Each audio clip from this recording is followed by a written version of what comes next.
Hello लोगोफोर बड' जब info YouTube चेनेलाव बरायबाय दा फाइनाली नोंथांमोननि थाखाय मोनसे भिडिअ लाबोबाय बेनो जाबाय एमप्लयमेन्ट एक्सचेन्ज अनलाइन रेजिस्टार खालामनाय दा बोरै खालामो गोबां कमेन्ट्स खालामदों भिडिअ खालाम होननानै दा फाइनाली नोंथांमोननि थाखाय खालामबाय दा बे जाबाय स्टेप 1 जस्ट रेजिस्टार प्रसेस बेनिफ्राय फुल भिडिअ नोंथांमोना नेक्स्टआव मोनगोन नोंथांमोना भिडिअ नायनो दाबाव दा बेयाव जों बोरै रेजिस्टार खालामनानै जों एप्लाइ खालामनो हायो आं नोंथांमोननो गासैबो डिटेल्सखौनो होगासिनो दङ बेनिखायनो नोंथांमोना जायफ्रा चेनेलाव गोदानै फैदों साबस्क्राइब खालामना लानो दाबाव नेक्स्टआव नोंथांमोना फुल भिडिअ नुनो हागोन दा लोगोफोर जोंनो बेखौ नांथारगौ आसाम गभर्नमेन्टनि जबाव बे गैयाबा एप्लाइ खालामनो हाया आरो नोंथांमोना डकुमेन्ट भेरिफिकेसनावहाय थालांगोन एबा साख्रिखौनो एप्लाइ खालामनो हाया दा आसाम पुलिसाव बेखौ नांथारगौ बे गैयाबा एप्लाइ जाया दा बेयाव जों अफिसियेल पेजाव दंखायो मोनथाम अपसन मोनदों नोंथांमोना एप्लाइ उइथ आधार आरो उइदाउट आधार बेनिफ्राय रेजिस्टार सबसे फार्स्ट पेजाव नोंथांमोना थांनांगोन बेनो जाबाय रेजिस्टार गासैबो दंखायोबाबो रेजिस्टार खालामना लानांगौ दानिया अनलाइन फेसिलिटिस जाबाय दा नोंथांमोनाथ' मिथिखागौ दानिया गासैबो अनलाइन जायो होननानै थ' दानिया अनलाइन खालामनोब्ला मा डकुमेन्ट्स नांगौ बेनो गोनांथि बेनिफ्राय बेसेबां फरायनाया मोनो आरो बेसेबां बैसोनिफ्राय मोनो बेखौ नोंथांमोना मिथिनांगोन लोगोसे डकुमेन्ट्सा मा नांगौ गासैबो नोंथांमोना नलेज थानांगोन अब्लासो नोंथांमोना बे कार्डखौ एप्लाइ खालामनो हागोन आरो नोंथांमोना साख्रि नागिरनो हागोन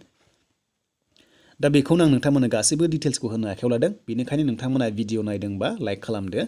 दा ओरैबायदि अपसन दङ जायफ्रा आधार कार्डजों एप्लाइ खालामगोन अब्ला 14 इयार्सनिफ्रायनो एप्लाइ खालामनो हायो डेट मिन्स गासैबो हागोन बाट नोंथांमोना जायफ्रा आधार कार्ड दङ नोंथांमोना अफिसाव भिजिट खालामलायनाङा दानिया अनलाइन न'आव थानानैनो मोननो हागोन बेनिफ्राय मा खालामनांगौ डकुमेन्ट्सा सिंगल PDF फाइल खालामनांगौ गासैबो डकुमेन्ट्सखौ नोंनि फरायनायखौ फिसानिफ्राय गोजौसिम नोङो बेसेबां फरायनाय बेखौबो गासैबो स्केन खालामनानै PDF फाइल खालामनांगोन आरो लोगोसे बेखौ नोंथांमोना जमा खालामनानै मोनसे सिंगल PDF फाइल एबा सिंगल PDF फाइल खालामनानै जोङो आपल'ड खालामनांगौ लोगोफोर अब्लासो साक्सेस जागोन थ' बे क्लियार जाबाय नङा होमबा बेनिफ्राय नोंथांमोना बे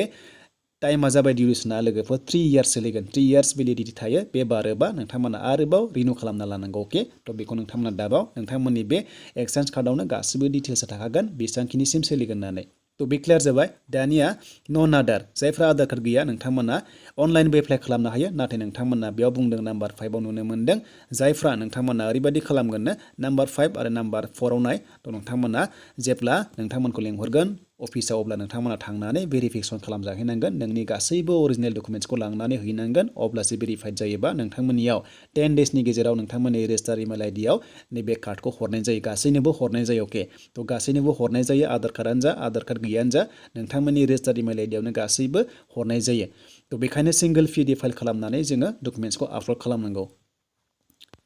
दानिया नोंथांमोना मोनथामनि गेजेराव मोनसे अपसनाव थुनांगोन बेनो जाबाय रेजिस्टार दा लोगोफोर जोंहा गिबिसिन खामानिया जाबाय रेजिस्टार खालामनांगौ जेब्ला जोङो रेजिस्टार खालामगोन अब्लासो आइडि नाम्बार मोनगोन आरो जेब्ला आइडि मोनगोन अब्ला बे आइडिखौ लानानै लगइन खालामनानैसो जोङो एप्लाइ प्रसेसआव थांनो हायो नोङो जायखिजाया गोदानानो जा गोजामानो जा जोङो आइडि मोनब्लासो लगइन खालामनानै जोङो अनलाइन प्रसेसआव थांनो हायो आरो जोङो थांबाय थानो हागोन बेनिफ्राय नोंथांमोना आरोबाव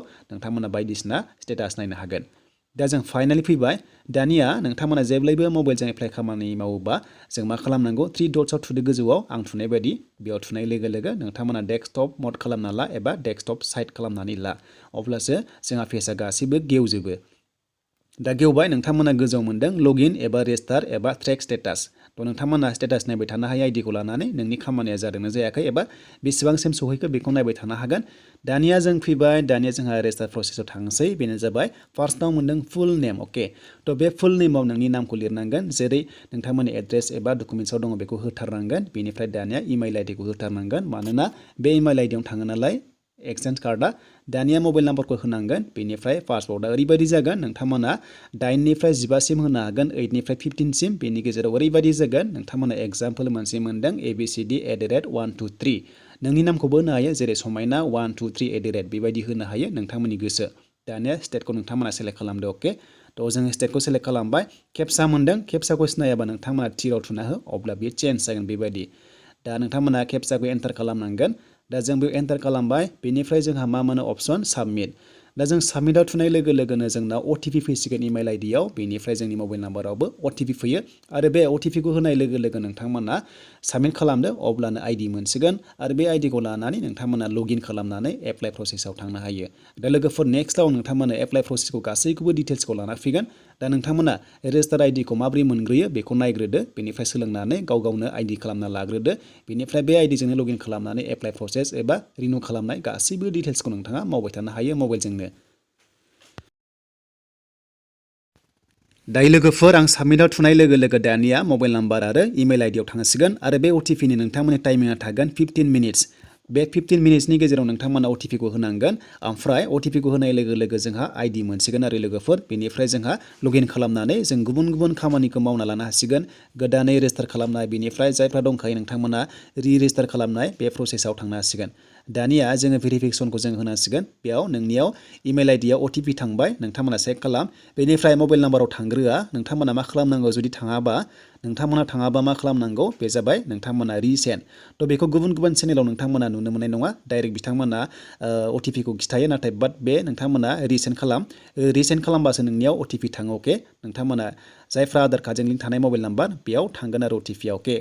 दा बे जाबाय लोगोफोर माने आधार कार्डजों थानायाव बाट आधार कार्ड थानायाव थाङा बेखौ मिथिथ'वा नाथाय लोगोफोर आं दायो आधार कार्ड गोनां मबाइल नाम्बार होदों बेखायनो अटिपिया बे मबाइल नाम्बाराव फैदों दा बेखायनो नोंथांमोना इमेलनि अटिपिखौ होदो बेनिफ्राय जुदि थाङाबा नोंथांमोना रिसेन्ड खालाम अब्ला नोंथांमोना मोनगोन बेनिफ्राय बेखौ होखांनानै मोनसे अपसन मोनो गाहायाव बेनो जाबाय भेलिडेट थ' नोंथांमोना भेलिडेट खालामनांगोन एबा भेरिफाइड जागोन आरो बेयाव खालामबा अके थ' बेखायनो भेलिडेट खालाम अब्लानो भेरिफाइड जागोन नोंथाङा आइडि मोनसिगोन आरो आइडि मोननाय लोगो लोगो लगइन अपसन फैगोन नोंथांमोना होनानै दानिया नायदो। दानिया आङो बेयाव भेरिफाइड खालामसै भेलिडेट खालामसै दा लडिं जागासिनो दङ दा मा ओंखारो नोंथांमोना नायदो नै दा बेयाव फाइनालि साक्सेसफुलि रेजिस्टार जाबाय दानिया जों आइडि मोनबाय दानिया नोंथांमोना आइडिखौ चेक खालामदो इमेल आइडियाव बेनिफ्राय मबाइल नाम्बाराव चेक खालामदो आरो नोंथांमोना लगइन मोनसे मोनसिगोन गोजौआव नोंथांमोना लगइन मोनगोन बे लगइनाव थुनाय लोगो लोगोनो नोंथांमोना लगइन खालामनानै एप्लाइ प्रसेसआव थांनो हायो दा जों थुबाय लगइनाव दा लगइनाव थुनाय लोगो लोगो बेबादि श' जासिगोन एसे टाइम लायो दा बेबादि श' जाबाय दा लगइन नाम्बारा ओरैबादि जागोन नोंनि मबाइल नाम्बारानो लगइन आइडि अके थ' नोंनि मबाइल नाम्बारानो लगइन आइडि बेनिफ्राय पासवर्डआ जों जेरै होदोंमोन बेखौनो होनांगोन नोंथांमोना जेब्ला जों रेजिस्टार खालामदोंमोन ना बेखौनो होनांगोन अटिपि नाङा नोंथांमोना कनफिउस जानाङा पासवर्डआव नोंथांमोना होनानै केपचाखौ होनांगोन बेनिफ्राय नोंथांमोना लगइन खालामदो आरो लगइन खालामनाय लोगो लोगोनो नोंनि प्रफाइला श' जासिगोन। दा बिदिब्ला लोगोफोर आं लगइनाव थुबाय दा लगइनाव थुनाय लोगो लोगो पेजआ लडिं जाबाय बेनिफ्राय नोंनि प्रफाइलाव फैसिगोन आरो नोङो बेयावनो खामानिखौ मावना लानो हासिगोन दा नाय लोगोफोर बेयाव प्रफाइला श' जाबाय थ' नोंथांमोना बेबायदि मोनदों दा प्रफाइल श' जानाय लोगो लोगो दानिया जों एप्लाइ खालामनो हासिगोन रेजिस्टार खालामनो हासिगोन बेनिफ्राय लोगोफोर जोंहा गुबुन गुबुन बिथिङाव जोङो आपडेट खालामनो हायो आरो दा फाइनालि नोंथांमोना मोनदों बेनिफ्राय मेनु मोनसे अपसन मोनो बे मेनुआव फैनानै नोंथांमोना मेनेज प्रफाइल खालामनो हायो एबा नोंनि प्रफाइलाव आपडेट खालामनो हायो आरो बाट जोंनो बेखौ नाङा नाथाय जों मा खालामनांगोन एप्लाइ फर सार्भिसेस दा जोङो बेयाव थुनांला जों एप्लाइ फर सार्भिसेसआव थुना होदो दा जों एप्लाइ फर सार्भिसेसआव थुनाय लोगो लोगो भिउ अलाव थुना हो नोंथांमोना एभेलेबेल सार्भिसेसआव थुना होदो मानोना बेयावसो थाजोबो फांसना दा जों बेयाव थुबाय दा बेयाव थुनाय लोगो लोगो नोंथांमोना बेयाव सेलेक्ट खालामनांगोन माखासे डिटेल्स फैयो आरो थ' नोंथांमोना बेयाव नाय दा नोंथांमोना ओरैबायदि थुनांगोन नाम्बार 4आव नोंथांमोना थुना हो बेनो जाबाय रेजिस्ट्रेसनाव थुना होदो बे एमप्लयमेन्ट सिकाराव थुना होदो दा बेयाव थुनाय लोगो लोगो जोंहा फेसिलिटिसा फैसिगोन अके थ' जों बेयाव थुबाय दा बेयाव थुनाय लोगो लोगो दा जोंहा पेजआ अपेन जाबाय दा बेयाव मा नांगौ मा नाङा गासैबो इनस्ट्राक्सन्स बेयाव होगोन नोंथांमोना बेखौ मोजां फराय मा नांगौ डकुमेन्ट्सआ जेरै नोंथांमोना नाम्बार 4आव नाय जायखिजाया मोनसे नांथारगौ बे जाबाय birth certificate HSLC admit card नङाबा स्कुल सार्टिफिकेट बे मोनथामनि गेजेराव मोनसे थाथारनांगोन बेनो जाबाय एज प्रुफनि थाखाय नोंनि बैसोनि थाखाय बेनिफ्राय जायफोरा आधार कार्डजों एप्लाइ खालामगोन नोंथांमोना गावनि आधार कार्डनि डिस्ट्रिक्टआवनो एप्लाइ खालामनांगौ एबा नोंथांमोना हागोन नाथाय नोंथांमोना गुबुनाव खालामनाङा गावनि डिस्ट्रिक्टआवनो खालामना ला बेनिफ्राय दानिया जायफ्रा गुबुनाव खालामदोंमोन नोंथांमोना दानिया गावनि डिस्ट्रिक्टआव खालामना ला बेनिफ्राय क्वालिफिकेसना मा नांगौ सार्टिफिकेटआ बेनो जाबाय नोंनि फरायनायनि फार्स्ट सार्टिफिकेट आरो लोगोसे मार्कशिट गासैबो नांजोबगोन बेनिफ्राय ट्राइबेल सार्टिफिकेट नांगौ बेखौ नांथारगौ बेखौ नोंथांमोना दाबाव थ' बेनिफ्राय दानिया माखासे एडिसनेल एक्सपिरियेन्स दङबा होनो हागोन बाट बे कम्पालसरि नङा नोंथांमोना होथारनाङा नाथाय नोंथांमोना आधार कार्ड नोंथांमोना होथारनांगौ गोनांथि गैया बेखौ होबाबो जागोन बाट नोंथांमोना होनो हायो बे जाबाय डकुमेन्ट्सनि खोथायाव फैदों आरो थ' जायफ्रा आधार कार्डजों एप्लाइ खालामबाय नोंथांमोना थाखागोन होनो हायो दानिया जोंहा फैयो माखासे नाम्बार 6 थ' नाम्बार 6आव ओरैबायदि जादों आं सिगांनि खिथानाय बादियानो गासैबो डकुमेन्ट्सखौ नोंथांमोना